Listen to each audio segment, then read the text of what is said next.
Hi, I'm Dr. Lois Sansegard, an executive coach and business growth strategist. If you're looking to grow your business, increase your profitability, scale, increase your market share, then welcome to this channel. This is the place for you.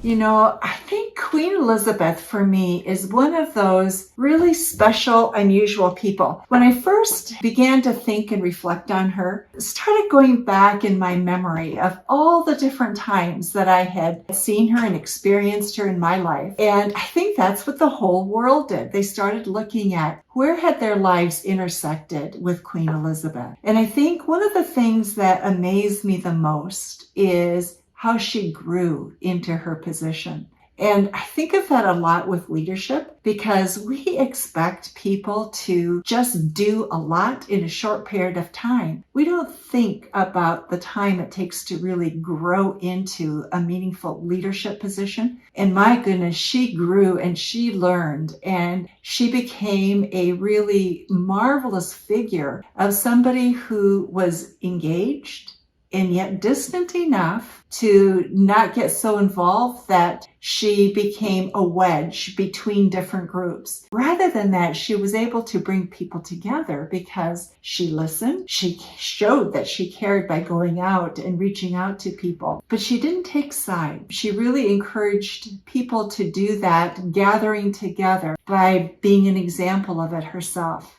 I really admire that because that's something we're missing today in today's world. We're wanting to be connected. We're wanting people to care. We're wanting people to intersect in our lives, but our leaders aren't given the time to do that. I think Queen Elizabeth watched a lot of leaders come and go in her time. She was there during the time of Mother Teresa, for example. She saw the influence that Mother Teresa had and the fascination, the yearning that people had to be connected with her because Mother Teresa gave us a sense of purpose that was deeper and stronger than any one of us by ourselves. Same thing with Gandhi. She watched Gandhi's growth during her father's tenure. And then I think she saw people like Jacqueline and John F. Kennedy come along who were much more egotistical, much more focused on themselves and their power base. She also saw from them what worked and what didn't work. And I think she had this rather remarkable way of pulling all that together and shaping who she was. And so I think of leadership, we don't give people the time to really grow into that. We also don't have the expectations. There were huge demands on her. And rather than walking away from them, she stepped into them. We don't show leaders how to step into and become and be who they need to be in order to deal with situations. And each situation requires that we be just a little different in order to meet the needs of the people there. I think one of the things about her is her consistency. She was consistent. People knew what to expect. She would listen. She was present. She got involved by going to people and reaching out, but she was consistent in who she was. You didn't have to guess who Queen Elizabeth was going to be today at this next party or this next event. She knew who she was. She showed up as she was, who she was, and she used who she was, that knowledge of herself.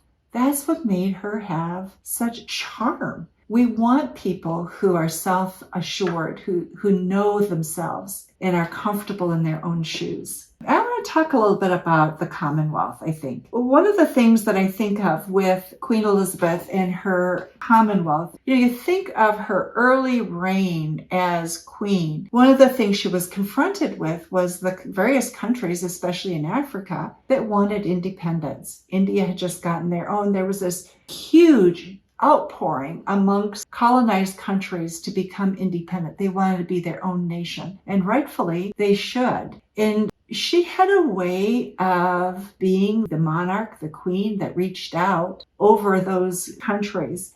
She also understood, I think, that or strength comes by letting people have their freedom. And so she would encourage it. She would allow it. She would be there and was supportive, even I think when there were some differences with some of the people in government.